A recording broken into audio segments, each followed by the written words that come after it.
Alright बच्चों, तो पिछले लेक्चर में हमने कैपेसिटर्स के बारे में पढ़ा था।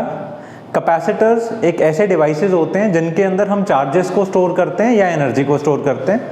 हमने एक फॉर्मूला भी डिराइव किया था, that is C is equal to Q upon V। पिछली क्लास में हमने मेनली फोकस किया था कि किसी भी बॉडी के अंदर जब हम चार्ज स्टोर करवाना चाहते हैं तो उस चार्ज को हम एक लिमिट तक ही स्टोर करवा पाते हैं। उससे ज़्यादा जब हम उसमें चार्ज डालने का प्रयास करते हैं तो वो चार्ज अल्टीमेटली लीक हो जाता है। ठीक है, तो हमारी नेचर ने ना हमें बाउंड करके रखा है कि आप एक लेवल तक ही चार्ज डाल सकते हैं, अपनी मन मर्जी से आप एक्स्ट्रा चार्ज नहीं डाल सकते। पर प्रॉब्लम ये है कि हमारी इंडस्ट्रीज में हमें बहुत ज़्यादा एनर्जी की ज़रूरत पड़ती है। हमें बड़ी बड़ी मशीन्स को ऑपरेट करना होता है, तो उसके लिए हमें एक हैवी कैपेसिटर की आवश्यकता है। हैवी कैपेसिटर बोले तो उसमें इतना ज़्यादा चार्ज आ जाए कि वो मशीन के लोड को संभाल पाए। आज की क्लास में हम हैवी कैपेसिटर बनाने का एक तरीका समझेंगे जिससे अपनी मर्जी का चार्ज आप एक कैपेसिटर के अंदर डाल सकते हो और बड़ा ही कंफर्टेबली डाल सकते हो, और उस तरीके का नाम है पैरेलल प्लेट कैपेसिटर। ठीक है, तो ये सबसे ज़्यादा इंपॉर्टेंट कैपेसिटर है। क्यों इंपॉर्टेंट है? क्योंकि ये फंडामेंटल कैपेसिटर है। ठीक है ना, इसी कैपेसिटर के ही प्रिंसिपल्स के ऊपर हम स्फेरिकल कैपेसिटर्स बनाएंगे, हम सिलेंड्रिकल कैपेसिटर्स बनाएंगे। जितने भी इस दुनिया के कैपेसिटर्स हैं वो सारे के सारे पैरेलल प्लेट कैपेसिटर के ही प्रिंसिपल्स को यूज करते हैं। ठीक है, तो चलिए शुरू करते हैं। मान लिया जाए हमारे पास में एक प्लेट है। ठीक है, अब ये प्लेट बनाने को तो हम ऐसे बना देते हैं, पर एक्चुअल में ये प्लेट ऐसी सर्कुलर प्लेट होती है। ठीक है, तो आप ऐसा समझ लो कि कोई भी एक सर्कुलर प्लेट ऐसे की दिखने वाली होती है। इसको जब हम ऐसे रख देते हैं तो दिख रही है ना एक लाइन की तरह। ठीक है, तो जब भी कभी भी आप कोई पैरेलल प्लेट कैपेसिटर देखोगे ना बेटा, तो वो एक लाइन की तरह से बनाया गया हुआ कैपेसिटर होगा। आप अपने दिमाग में समझ लेना कि ये बेसिकली क्या है, सर्कुलर है, जिसको हमने ऐसे वर्टिकली रखा है। ठीक है, तो इस पैरेलल प्लेट कैपेसिटर के अंदर हम इस प्लेट को चार्ज प्रोवाइड करते हैं। ठीक है, जितना दे सकते हैं आराम से हम उतना चार्ज इस प्लेट को दे देते हैं। एक लेवल ऐसा आ जाता है जब इस प्लेट के ऊपर और चार्ज डाल पाना हमारे लिए पॉसिबल नहीं होता। ठीक है, जब वो लेवल आ जाता है तो उसको हम ध्यान से जब ऑब्जर्व करते हैं तो हम ये देखते हैं कि पहले से जो चार्जेस पड़े हुए हैं ना, ये चार्जेस बहुत ज़्यादा रिपल्शनल फोर्स लगा रहे हैं। इस रिपल्शनल फोर्स को बियर करने के लिए हमारे पास इतनी क्वांटिटी की एनर्जी नहीं है। मतलब मैं अपने अलग चार्ज को इतनी ज़्यादा एनर्जी नहीं दे पा रहा जो वो इस रिपल्शनल फोर्स को क्या कर दे, बैलेंस कर दे। ओके, तो ज़रा समझने की कोशिश करो। मान लो यहाँ पर 100 चार्जेस हैं, 100 के 100 चार्जेस जोर लगा रहे हैं कि ये नया चार्ज ना आ जाए। अब हमारे पास दो चॉइसेस हैं, या तो हम इस 100 चार्जेस में से चार्ज को कम कर दें ताकि जोर क्या लगने लग जाए, कम लगने लग जाए, या फिर हम इनका ध्यान बांट दें। मतलब मैंने जितना 100 चार्जेस यहाँ पर दिए हुए हैं, मैं इन 100 चार्जेस के सामने कुछ नेगेटिव चार्ज लाकर रख दूं, वो नेगेटिव चार्ज को अट्रैक्ट करने में ये 100 चार्जेस बिजी हो जाएं ताकि नया चार्ज मैं आराम से चुपके से डाल दूं। समझ गए? तो अब हम पता क्या करेंगे, हम एक प्रॉब्लम को फेस कर रहे हैं कि ये वाले चार्जेस इसको क्या कर रहे हैं, रिपेल कर रहे हैं। इसके सामने हम उठाकर एक दूसरी प्लेट को रख देंगे। ये वाली प्लेट बेसिकली अनचार्ज्ड प्लेट होगी, अनचार्ज्ड प्लेट होगी। ठीक है, ये अनचार्ज्ड प्लेट के पास कोई भी चार्ज नहीं होगा। पिछली क्लास में मैंने आपको बताया था कोई भी चार्ज ना होने का मतलब है जितने पॉजिटिव हैं उतने ही नेगेटिव है, मतलब नेट चार्ज जीरो है। ठीक है, तो अगर इस अनचार्ज्ड प्लेट के ऊपर कोई भी चार्ज नहीं है तो इसके नेगेटिव चार्जेस अपने पॉजिटिव चार्जेस से दूर होकर इधर को आ जाएंगे। मतलब समझ में आ गया ना, अनचार्ज्ड प्लेट थी, मतलब जितने नेगेटिव थे उतने ही पॉजिटिव थे। जैसे ही सामने पॉजिटिव चार्जेस आए, इन पॉजिटिव चार्जेस ने इसके ऊपर नेगेटिव चार्जेस को इधर को खींच लिया। ठीक है, अब इन दोनों के बीच में क्या लगने लग गई, इन दोनों के बीच में एक फोर्स लगने लग गई। ठीक है, अब क्या होगा, अब ये वाले चार्जेस मान लो 100 न्यूटन की फोर्स लगा रहे थे। पहले ये 100 के 100 न्यूटन की फोर्स इस बाहर वाले चार्ज पर लगा रहे थे, पर अब क्या हो गया, इसमें से 50 न्यूटन की फोर्स इधर लगनी शुरू हो गई और 50 न्यूटन की फोर्स इधर लगनी शुरू हो गई, और 50 न्यूटन की फोर्स को हम बियर कर सकते हैं। हम बड़े आराम से इस चार्ज को इसके अंदर डाल देंगे। ठीक है, तो हमने पहली प्रॉब्लम फेस की थी कि चार्ज और नहीं डाल पा रहे, ठीक है। अब हम क्या करेंगे, अब हम एक काम करेंगे कि चार्ज और डाल पाएंगे। कैसे चार्ज और डाल पाएंगे, उसका ध्यान बांटकर, ठीक है। तो हमने क्या किया, हमने इस वाली प्लेट का ध्यान बांट दिया नेगेटिव चार्ज की तरफ, तो चार्ज हमने और डाल दी, ठीक है।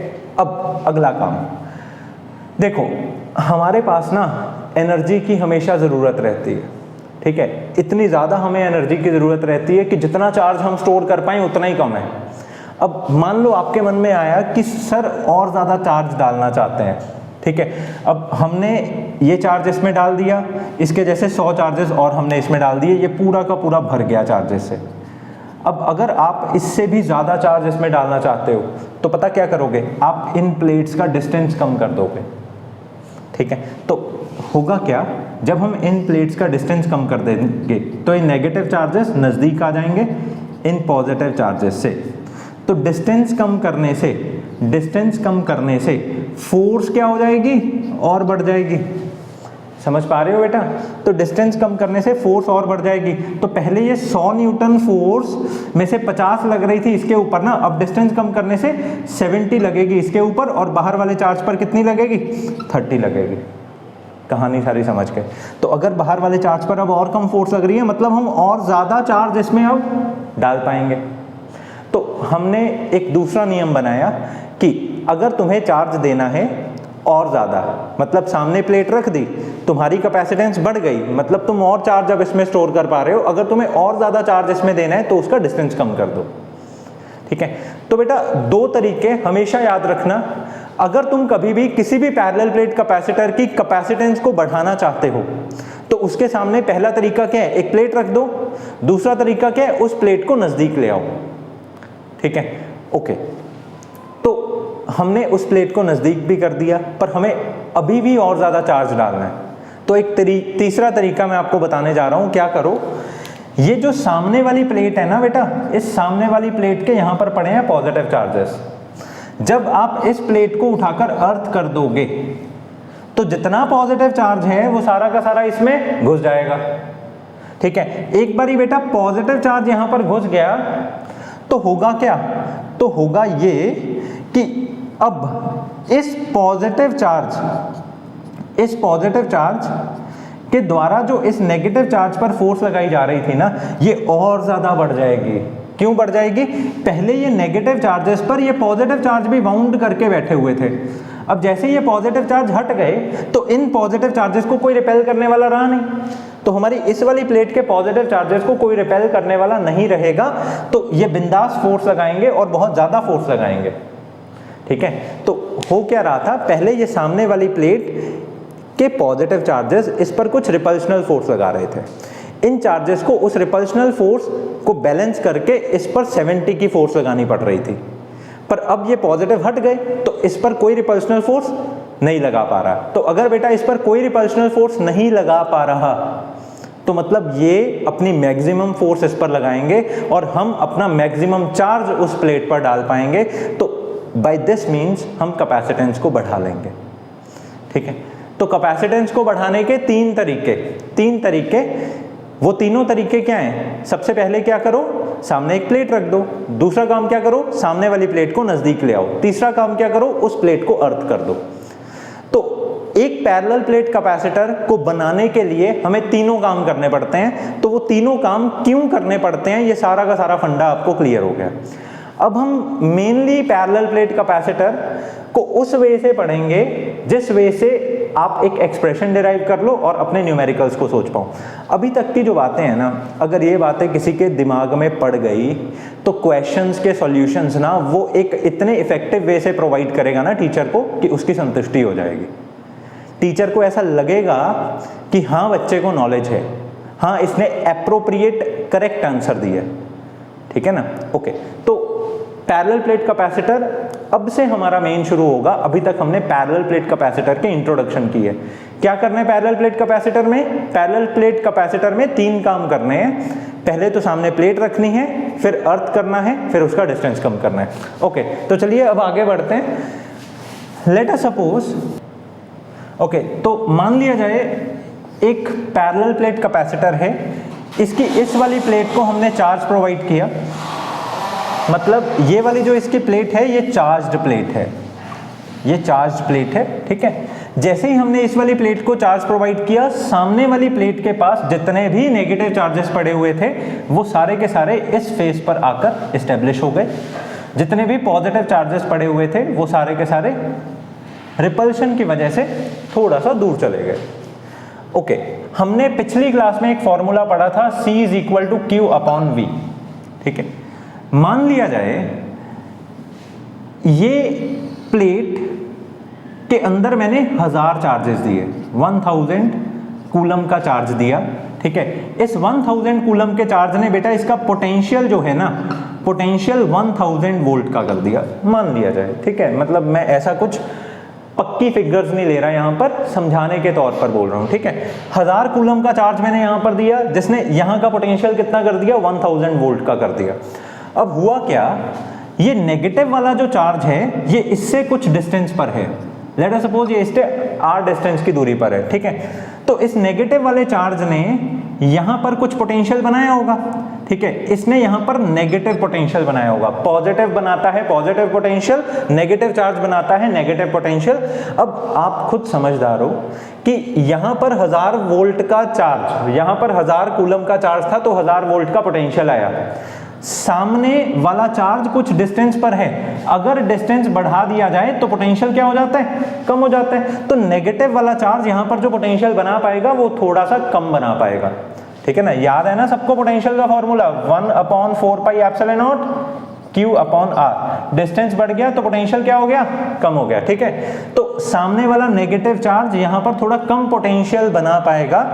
कम पोटेंशियल हमने मान लिया इसने लेट अस से 300 वोल्ट का पोटेंशियल बना दिया। ओके, अब एक चीज और समझो, क्या कि ये पॉजिटिव चार्ज भी तो पड़ा है भाई, ये पॉजिटिव चार्ज का भी तो कुछ इफेक्ट होएगा। तो अगर नेगेटिव ने यहाँ नेगेटिव पोटेंशियल बनाया तो पॉजिटिव भी तो यहाँ कुछ पोटेंशियल बनाएगा, ठीक है। अब एक सवाल पूछूंगा मैं, ये पॉजिटिव चार्ज ज्यादा पोटेंशियल बनाएगा या ये नेगेटिव चार्ज ज्यादा पोटेंशियल बनाएगा? भाई नेगेटिव चार्ज थोड़ा सा नजदीक है तो उसका पोटेंशियल 300 बन रहा है, तो positive as compare to negative थोड़ा सा दूर है। भाई मान लिया जाए वो डिस्टेंस 1 मिलीमीटर है, पर है तो है ना, ठीक है, उससे इफेक्ट तो पड़ेगा ना। तो ये पॉजिटिव वाला जो चार्ज है वो यहां पर थोड़ा सा कम पोटेंशियल बनाएगा, लेट इट बी 200 वोल्ट, ठीक है। इसने 300 वोल्ट बनाया, उसने 200 वोल्ट बनाया। अब हो क्या रहा है, इस प्लेट के चार्जेस ने 1000 वोल्ट बनाया, नेगेटिव चार्ज ने आकर उसमें से 300 वोल्ट कम कर दिया, बेटा कितना बचा, 700 वोल्ट बचा। पॉजिटिव चार्ज ने आकर उसमें 200 वोल्ट ऐड कर दिया, बताओ कितना बचा, 900। तो अल्टीमेटली हो क्या रहा है, हो ये रहा है कि ये 1000 वोल्ट का कितना रह गया, 900 वोल्ट रह गया। तो अगर पोटेंशियल कम हो रहा है तो कैपेसिटेंस अल्टीमेटली क्या हो रही है, ज्यादा हो रही है। तो ये बात जिसके पल्ले पड़ गई ना, तो उसको फिजिकल सिग्निफिकेंस के साथ में मेजरमेंट्स के वे से भी समझ आ जाएगा कि क्यों उसकी कैपेसिटेंस बढ़ रही है, ठीक है। एक कहानी तो अभी जो मैंने आपको बताई वो याद रखोगे, क्या है वो कहानी, कि जब हम सामने वाली प्लेट को रख देते हैं इस चार्ज का ध्यान बढ़ जाता है। ये पहले पूरा जोर लगा रहा था सामने वाले पॉजिटिव चार्ज को रिपेल करने का, अब ये थोड़ा सा जोर लगाएगा इस नेगेटिव चार्ज को अट्रैक्ट करने में, तो ऑब्वियसली रिपेल करने में क्या जोर लगेगा, कम लगेगा ना, तो हम चुपके से इसमें चार्ज डाल देंगे। ये है फिजिकल सिग्निफिकेंस, ठीक है। तो दूसरा सिग्निफिकेंस क्या है हमारा, दूसरा सिग्निफिकेंस ये है कि जब भी कभी भी सामने प्लेट लगा दी जाती है उसके लगाने पे नेगेटिव पोटेंशियल कम करता है, पॉजिटिव पोटेंशियल थोड़ा सा बढ़ाता है, अल्टीमेटली हमारा जो पोटेंशियल है वो क्या हो जाता है, अल्टीमेटली हमारा पोटेंशियल कम हो जाता है। सो फॉर दैट रीजन हमारी कैपेसिटेंस क्या हो जाती है, ज्यादा हो जाती है, ठीक है। This is basically the principle of parallel plate capacitor. Okay, तो पैरेलल प्लेट कैपेसिटर के अंदर अगर मैं और ज्यादा कैपेसिटेंस बढ़ानी चाहता हूं तो पता क्या करेंगे, तो एक काम करेंगे, उठाकर इसको अर्थ कर देंगे। जैसे ही आपने अर्थ किया ये सारा का सारा पॉजिटिव चार्ज किधर चला गया, अर्थ में चला गया। एक बारी बेटा ये पॉजिटिव चार्ज अर्थ में चला गया ना, तो होगा पता क्या, तो होगा ये इसके पास था 1000 वोल्ट, ठीक है, नेगेटिव ने यहां पर बनाया 300 वोल्ट, तो नेगेटिव ने ऑब्वियसली नेगेटिव बनाया होगा ना, तो रह कितना जाएगा 700 वोल्ट। तो आप देख रहे हो जब ये पॉजिटिव पड़ा था तो यहाँ 900 वोल्ट था, अब जब पॉजिटिव को अर्थ कर दिया तो यहाँ कितना रह गया 700 वोल्ट रह गया, तो मतलब अपना पोटेंशियल और कम हो गया, तो कैपेसिटेंस और ज्यादा हो गई, ठीक है। तो पहला सिग्निफिकेंस सामने प्लेट रखो, दूसरा सिग्निफिकेंस अर्थ कर दो, अर्थ करके क्या होगा और ज्यादा पोटेंशियल कम हो जाएगा, और ज्यादा पोटेंशियल कम हो जाएगा तो और ज्यादा कैपेसिटेंस ज्यादा हो जाएगी, ठीक है। ये बातें समझने के बाद अब समय आ गया आपको पैरेलल प्लेट कैपेसिटर की कैपेसिटेंस को कैलकुलेट करके दिखाने का, ठीक है। ये जो अभी अभी हम कैलकुलेट करेंगे ना, इसका फॉर्मूला आपको हमेशा याद रखना है, 3600 जगह पे हम इसके फॉर्मूले को याद करेंगे, ठीक है।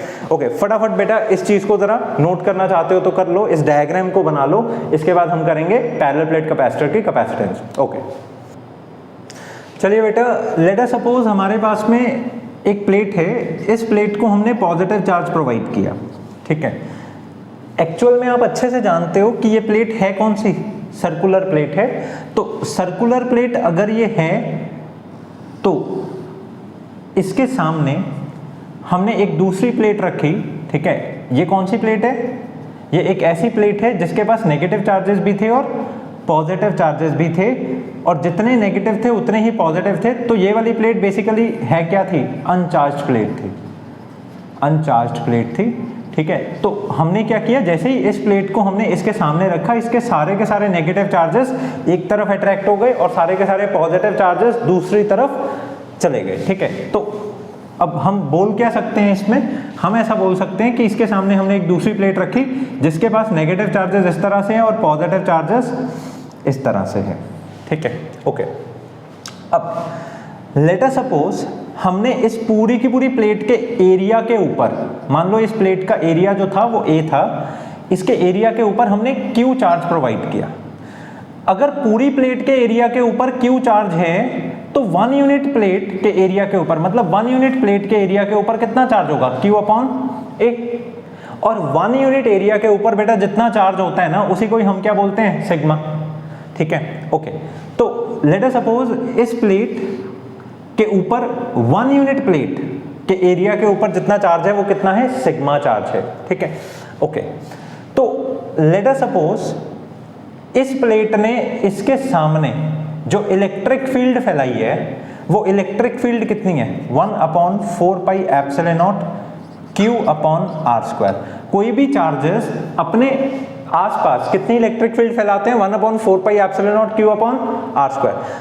अब एक छोटा सा पॉइंट जिसमें सारे के सारे बच्चे कंफ्यूज रहते हैं, वो ये कि सर ये जो प्लेट है ये सर्कुलर है, सर्कुलर का एरिया कितना होना चाहिए, πr²। ये बात बेटा किसी भी किताब में नहीं लिखी हुई, पर इस बात पर सवाल किया जा सकता है, ठीक है। तो इस प्लेट का एरिया कितना है, A है, तो इसका मतलब इस प्लेट का एरिया अगर A है तो उसकी वैल्यू कितनी होनी चाहिए, πr² होनी चाहिए ना।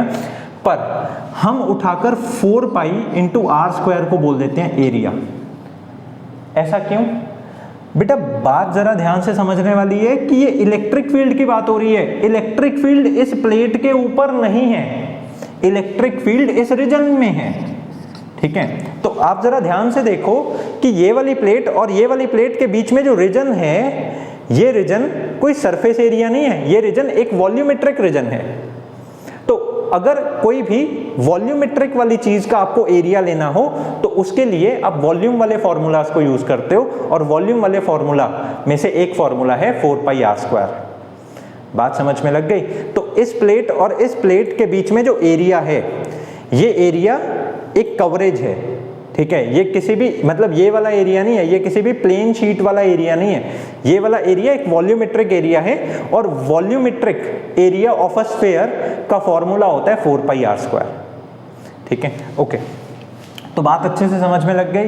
ये इलेक्ट्रिक फील्ड किसके बराबर है, 1/4πε0 Q/r² के बराबर है। इसमें से मैं 4πr² को क्या लिख दूंगा, एरिया लिख दूंगा। तो ये इलेक्ट्रिक फील्ड क्या बन जाएगी, इलेक्ट्रिक फील्ड बन जाएगी Q/ε0A, ठीक है। इंपॉर्टेंट एक्सप्रेशन है Q upon epsilon not A। और 1 मिनट पहले ही मैं आपको बताकर हटाऊं कि सिग्मा किसके बराबर है, सिग्मा है Q अपॉन A के बराबर। तो हमारी इलेक्ट्रिक फील्ड कितनी बन जाएगी बेटा, ये बन जाएगी सिग्मा अपॉन एप्सिलॉन नॉट। ठीक है, पहला पड़ाव समझ में आया। आज के लेक्चर में हम 2 बारी एक फॉर्मूला को रिवाइज कर चुके हैं, that is C is equal to Q upon V।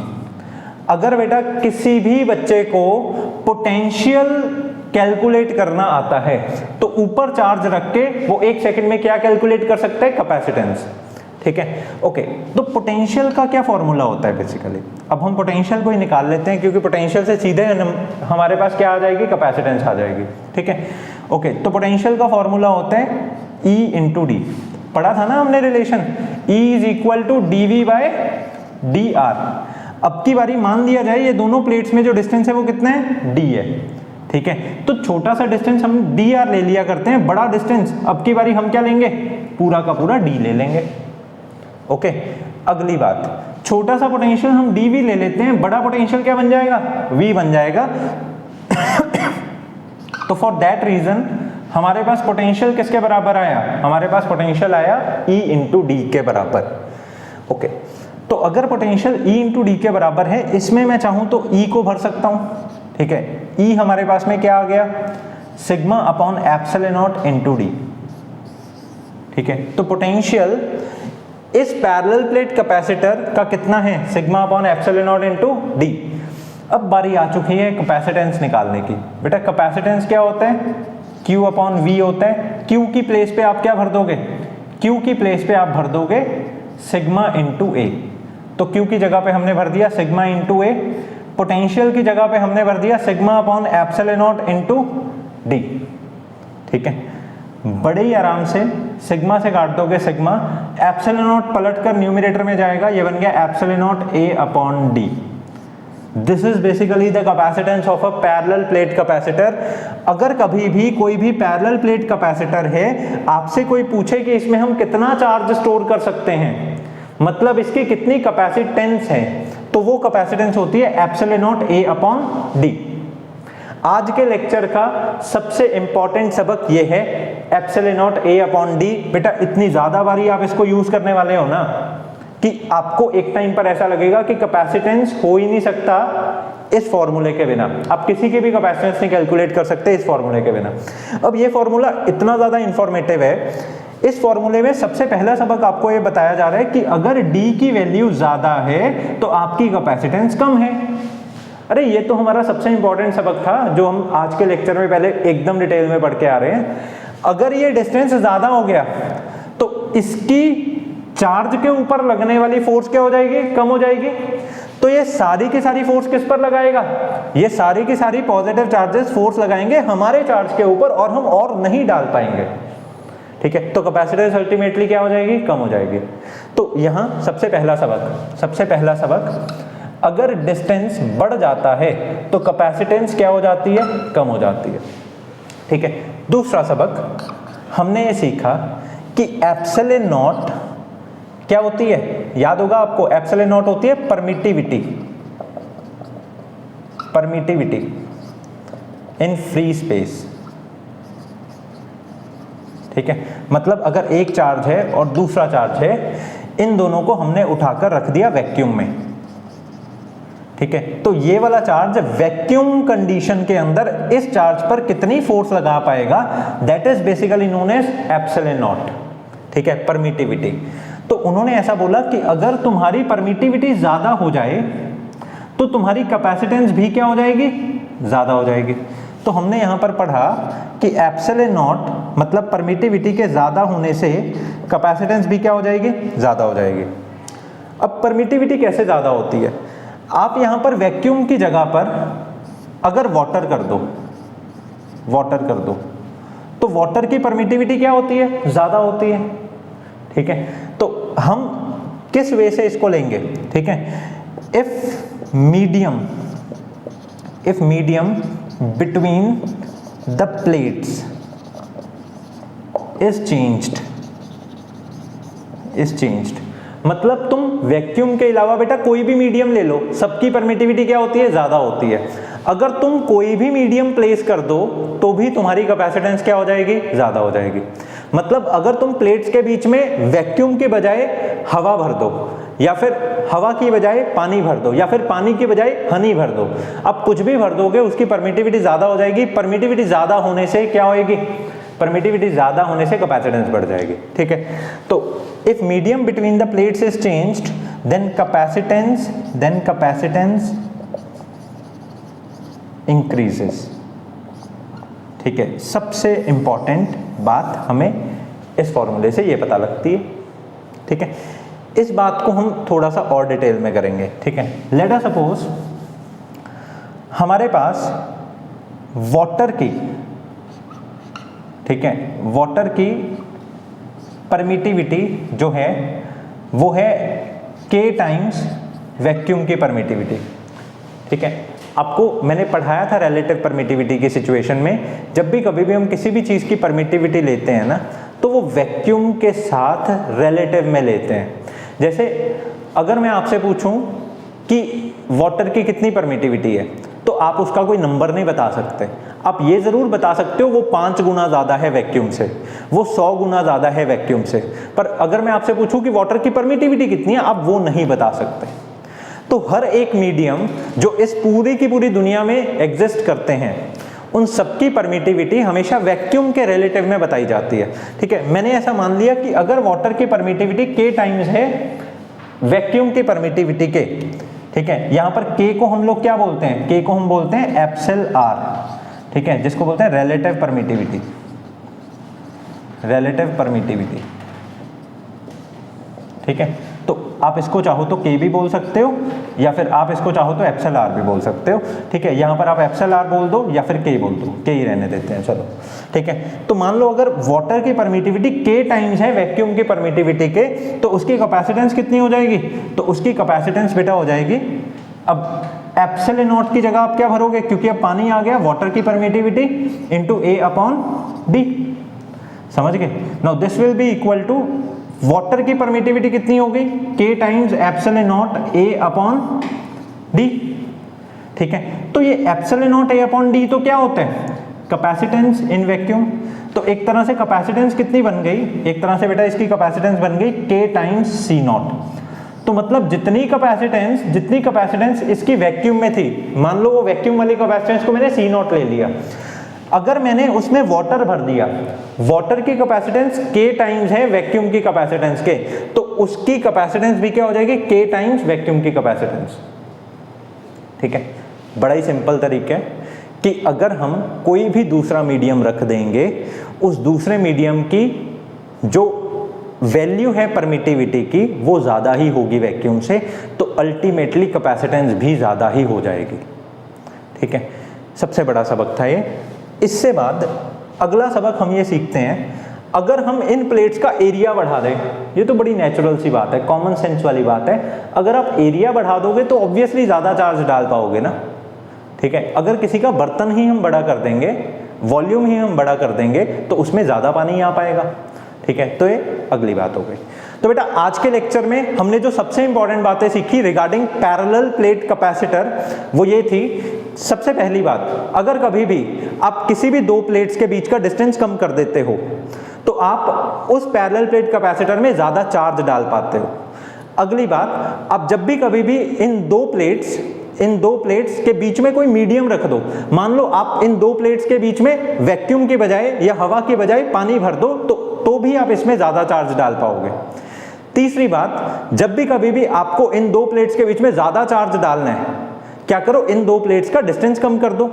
चौथी बात, आप जब भी इन दो प्लेट्स के बीच में ज़्यादा चार्ज डालना चाहते हो, इन दोनों की दोनों प्लेट्स को क्या कर दो, अर्थ कर दो। अर्थ करने से क्या होगा, पॉजिटिव सारा चार्ज चला जाएगा, जिससे पोटेंशियल और कम हो जाएगा इस प्लेट के ऊपर। ठीक है, तो बहुत ही सिंपल बातें हैं। जिस भी बच्चे को ये चार बातों का ज्ञान है, वो बच्चा कंसेप्चुअल वाइज, न्यूमेरिकल वाइज हमेशा ही कैपेसिटर को बहुत अच्छे से करेगा। Okay, this is all for today. आज के लिए इतना ही है, बाकी हम नेक्स्ट लेक्चर में करेंगे। Thank you.